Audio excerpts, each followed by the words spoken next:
esta denuncia constitucional contra el fiscal de la Nación. ¿Cómo estás? Bienvenido. Muy buenos días.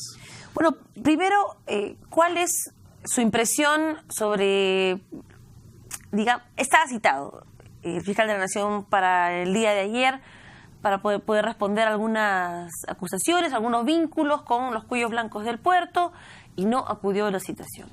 ¿Qué opina usted de su explicación? Bueno, el fiscal está, digamos, cada vez hundiendo más la credibilidad y la legitimidad que la poca que le queda en realidad al Ministerio Público, en vista de que el fiscal, recordemos, está acusado de pertenecer a esta mafia de los cuellos blancos del puerto, ahora con muchos más elementos, ¿no? Antes era por el tema, y lo que motivó mi acusación constitucional, por el tema de los vínculos negados con diversos personajes de esta mafia, ¿no? Sí. Las reuniones secretas que tuvo, etcétera. Pero luego vinieron otros temas. Vinieron el tema concretamente del conocimiento de la manipulación de sus notas para ser ratificado, ¿no? Cosa que ocurrió unos meses antes, en este año, en el CNM, que ahora está totalmente descabezado. Y luego ha venido el tema del conocimiento de sus viejos vínculos con mafias de traficantes de armas de la época de Montesinos, etcétera.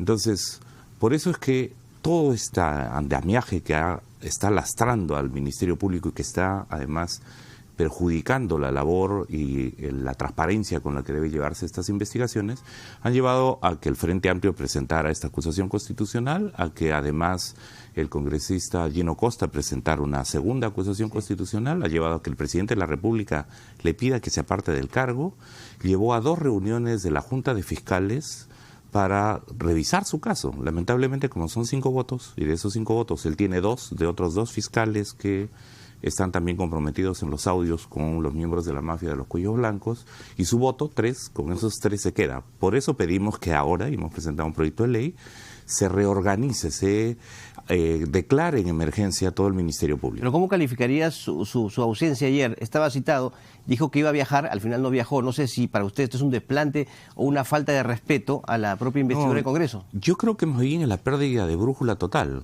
Colocar una portátil de gente delante del Ministerio Público para insultar a quien lo cuestione y defenderlo, irse al Congreso de la República, recordemos, con una parafernalia de miembros de seguridad para exhibir públicamente el apoyo que él siente que tiene del fujimorismo y concretamente en este caso del presidente del Congreso de la República, y de otro lado, cuando es citado a una comisión, no va, ¿no? Cuando el presidente de la República le dice, oiga, esto es mejor que se dé un paso al costado, bueno, no importa, lo tomaré como un consejo. Cuando tiene la acusación constitucional, la desestima, entonces tiene que salir a representar al Perú en un evento importante sobre lucha contra la corrupción, dice que va, luego no va, tiene temor de que si se va, a lo mejor cambia el tema de la Junta de Fiscales y cuando regresa ya no tiene el cargo. O sea, en realidad yo creo que una pérdida total de la autoridad y además manotadas de abogados como el tema del despido de los fiscales, etcétera, ¿no? A ver, en este caso, la denuncia constitucional está dentro de las facultades del Congreso, pero declararlo en emergencia y propiciar una reorganización, digamos ya de 2 poderes del Estado, ¿no nos pondría en una situación de completa inestabilidad como país? O sea, a ver, estamos de acuerdo que el Ministerio Público en ese momento se encuentra en una crisis, eso es indudable, pero declararlo en emergencia y intervenirlo de alguna forma no lo dejaría descabezado y a muchas personas siguiendo procesos de investigación también sin un norte. Alejandra, el tema realmente es bastante complicado. Quien ha intervenido en la Fiscalía es la mafia de los cuellos blancos del Callao. 3 de 5 fiscales de la Junta de Portavoces, los que tienen que tomar las decisiones, están vinculados a esta mafia. Y la forma como se elige es por mayoría simple. Si 3 de 5 que están vinculados a este grupo de hermanones, a esta mafia, no tienen la capacidad, digamos, impiden la capacidad del Ministerio Público para reorganizarse, cosa diferente del Poder Judicial, ¿ah? El Poder Judicial también, con Inostroza, con Ríos, ¿no? Claro. Y con otros jueces, pero allí el presidente del Poder Judicial hizo un paso al costado y Prado Saldarriaga sale a reorganizar con su junta, con su consejo. En cambio, en el otro caso no hay manera. El fiscal de la Nación no tiene intención de hacer eso. Eso queda claro. Él ha dicho 1000 veces que no va a La renunciar. situación es idéntica a la del Consejo Nacional de la Magistratura. Pero en este Idéntica. caso, ¿por qué le pregunto? Porque hay muchos congresistas que tienen investigaciones en el Ministerio Público. Estamos hablando de Lavajato, investigaciones por corrupción, Odebrecht, el financiamiento de sus partidos. Entonces, digamos que dejarle en manos de los investigados la reorganización de la Fiscalía... No. Es que el proyecto de ley, Alejandra, el que declara, el proyecto de ley 3244, el que declara la reforma en emergencia del Ministerio Público, no plantea que se vayan ellos y no pasa nada. Lo que estamos planteando es que se crea una Junta Transitoria de Fiscales Supremos, integrada por 5 fiscales adjuntos, quienes conducirán el Ministerio Público, hasta su reorganización integral en el marco de la reforma del sistema administrativo de justicia. Entonces, esto va, digamos, no es que deja descabezado el Ministerio Público, sino crea una junta transitoria, y lo que hay que hacer es que en el marco de la reforma que se viene, cómo van a elegirse los jueces, cómo van a elegirse los fiscales, cómo se repone el Consejo Nacional de la Magistratura, y por eso es tan importante que el Congreso, con su mayoría fujimorista, no detenga y no estropee el proceso de la reforma del sistema integral de justicia. Como el referéndum. ¿Quién elegiría esos fiscales? No, es que estos Esa cinco junta transitoria. estos 5 se pueden elegir entre los más antiguos, ¿no? O sea, recordemos que es una junta transitoria, y recordemos que en el Poder Judicial, como en el Ministerio Público, como pasa en las Fuerzas Armadas, hay una suerte de carrera, ¿no? Entonces, aquí serían los que tienen que sucederles, ¿no? Una consulta, congresista. Hablando justamente de lo que pasa en el Ministerio Público, el último lunes hubo una reunión de los presidentes de la Junta de Fiscales, no recibió el apoyo del doctor Chávarri, solamente de 3, si no me equivoco, y luego, horas después, ordena cambio, rotación de fiscales, 43 básicamente. La intención sería obtener justamente ese apoyo. ¿Cómo calificaría usted esta medida del fiscal Chávarri? Yo creo que es una suerte de purga. Es una suerte de purga, ¿no? En política conocemos las purgas en lo que hacía Stalin, ¿verdad? O sea, sí. Todos los que resultan enemigos, ¿no? Fuera, ¿no? Porque ¿cuáles son los criterios? Un golpe ¿Cuál es dentro el del nivel de legitimidad? Sí, por ejemplo, ayer se ha conocido esa decisión, pero ahora hay que saber si eran fiscales que estaban denunciados, estaban acusados, los contratos terminaban, ¿por qué en esos distritos judiciales, por qué en esas unidades de la Fiscalía? No nos olvidemos que cuando, y eso no significa proteger al fiscal Pablo Sánchez, pero cuando el fujimorismo intenta bajarse a 4 miembros del Tribunal Constitucional en diciembre del año pasado, y cuando intenta bajarse al fiscal de la Nación, todos los fiscales superiores del Perú, ¿recuerdan? Por primera vez en la historia del país, vinieron a darle su respaldo. Y los fiscales de América Latina le dieron su respaldo para decir, miren, ahí puede haber una intervención grosera, ¿no? Con las críticas que puedan existir a la gestión de Pablo Sánchez. Así es, porque, digamos, ¿no? Claro, porque cuando nosotros... Nadie ha hecho una gestión perfecta en el Ministerio Público hasta ahora, que yo recuerdo. Sí, además que tiene también una acusación constitucional, ¿no? O sea, puede ser investigado. Aquí no estamos hablando, como se quiere presentar, y ayer escuché a algunos congresistas decir, ¿cuál es tu fiscal favorito? Menos en el ámbito político del Congreso, más aún con lo que ha señalado Alejandra, de que hay varios congresistas y dirigentes de partidos políticos investigados por la Fiscalía. Entonces, aquí no se trata de decir cuál es tu fiscal favorito, como ha salido a decir la señora Keiko Fujimori. Oigan, respaldo al fiscal Chávarri, sale a respaldarlo cuando ella está investigada por el Ministerio Público, ella y su esposo. Y en el tema de la actuación de Chávarri, ha ordenado, no ha dispuesto la investigación al exministro Torne. ¿Usted cómo interpreta esto? Hay algunos que dicen, está apuntando al presidente de la República. ¿Usted lo cree así también? En las condiciones en las que se da, no es un tema de si lo crea yo personalmente, sino si los hechos son así. ¿Qué dicen los hechos? O sea, los hechos lo que están diciendo, que al igual que la congresista Aramayo, que denuncia a Marco Arana y a Wilber Rosas porque hemos denunciado, ¿no?, al fiscal Chávarri y quieren sacarnos de juego, o Héctor Becerril renuncia al congresista Wilber Rosas porque lo denunció a él por sus vínculos con Águila, en este caso, evidentemente el fiscal Chávarri toma el tema como una respuesta más bien de carácter político. ¿El fujimorismo lo apoya? Ah, ya, muy bien. ¿Quién le resulta ahorita díscolo? El presidente de la República. Vamos a buscar, y ahí ha habido varias declaraciones. ¿Va por la vacancia? Van por el lado de buscar efectivamente el lado más débil, podrían ir por ese lado y hay que tener mucho cuidado.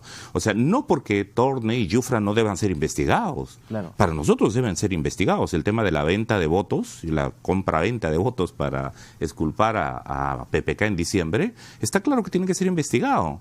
No se hagan las víctimas. Pero la respuesta del fiscal Chávarri en este momento es, tú has pedido mi renuncia, le está diciendo al presidente en Arequipa. Te recuerdo que yo estoy en funciones, voy a comenzar a investigar tus ministros para tambalear. Y en este caso, quien está pidiendo información y ha recibido información de la Fiscalía sobre el caso Chincheros es el Congreso. Entonces, sí, a eso vamos.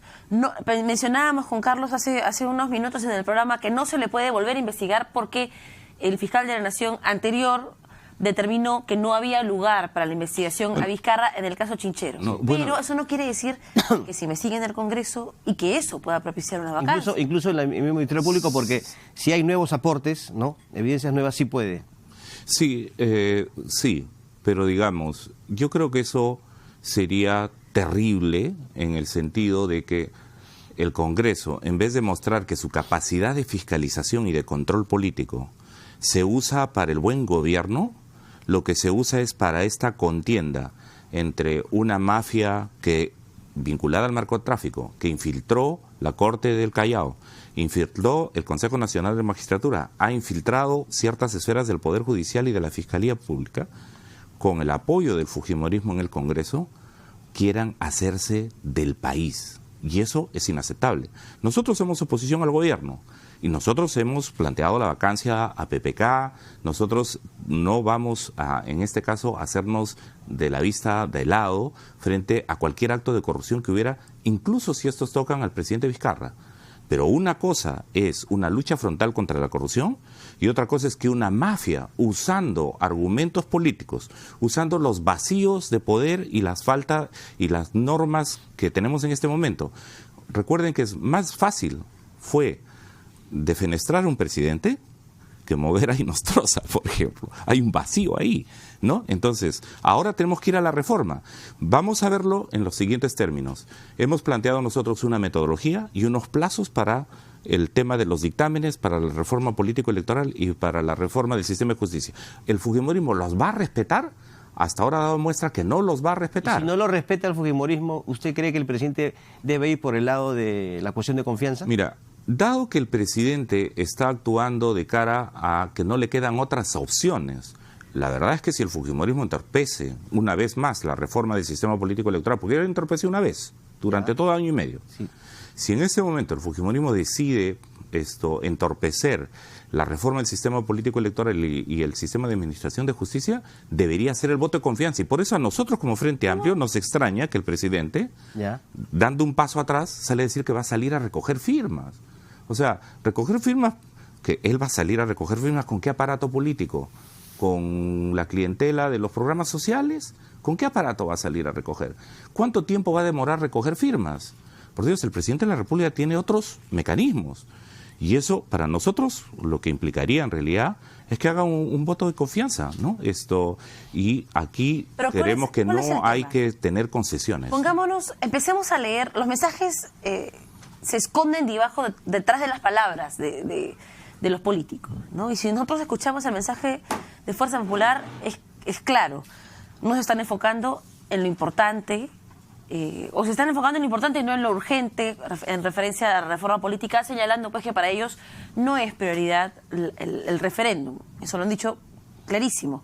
Pero también en el mismo discurso siempre mencionan a las Fuerzas Armadas, siempre mencionan a las leyes para mejorar las pensiones, para mejorar pero yo creo que acá el fujimorismo está equivocando cuando menciona a las Fuerzas Armadas. ¿Cuál es el mensaje que están lanzando? No, si es que se convoca una cuestión de confianza para cerrar el Congreso, evidentemente, porque no se la van a dar, Alejandra, ¿Cuál es el mensaje? aquí estamos yendo, creo que hay manotadas de ahogado en el fiscal de la Nación, hay manotadas de ahogado en el caso de la señora Keiko Fujimori, ¿no? Y del propio Fujimorismo. O sea, ellos están considerando que las Fuerzas Armadas tienen ahora una especie de, otra vez, su pacto de sumisión con la corrupción. Yo creo que las Fuerzas Armadas, en este momento, su mejor rol, ¿no? Y el nivel de legitimidad que tuvieron el año pasado, cuando han salido además a tener un rol muy importante en los temas de reconstrucción, tiene que ver con que se alejen del fujimorismo. El fujimorismo corrompió las Fuerzas Armadas. Y si bien es cierto, hay una cierta cercanía en el sentido de que el fujimorismo muchas veces ha sido condescendiente con algo que a veces no entendemos, que es querer meter a todas las Fuerzas Armadas en una especie de amenaza, de una supuesta conspiración contra ellos. No. Yo creo que hubo militares que violaron derechos humanos. Yo creo que hubo militares corruptos. Pero así como hubo militares de ese tipo, hay militares que defendieron el Estado, que cumplieron su rol y que además combatieron la corrupción. Entonces, no son visibles, pero no son deliberantes. Pero yo no creo que los militares pudieran prestarse otra vez a someterse a los más oscuros manejos políticos de lo peor del fujimorismo, porque eso es lo que pasó cuando las fuerzas militares se sometieron a la mafia fujimontesinista. Eso no va a ocurrir, creo que no va a ocurrir, hay que luchar porque no sea así. No manoseemos el tema de la importancia de las Fuerzas Armadas en esta crisis muy grave. Ya que nos referíamos al tema chinchero, al tema de la presunta compra de votos y otros, se ha conocido a través de un diario local que el testigo protegido, en este caso, y vinculado al exministro Yufra, el testigo protegido del fiscal Chávarri es Moisés Mamani. Todo hace indicar eso. ¿Qué opina? Que una persona evidentemente tan, cuestionada como el mismo Mamani sea considerado como testigo protegido. No, y quien grabó. Exacto. Y se conoce a todas luces que grabó.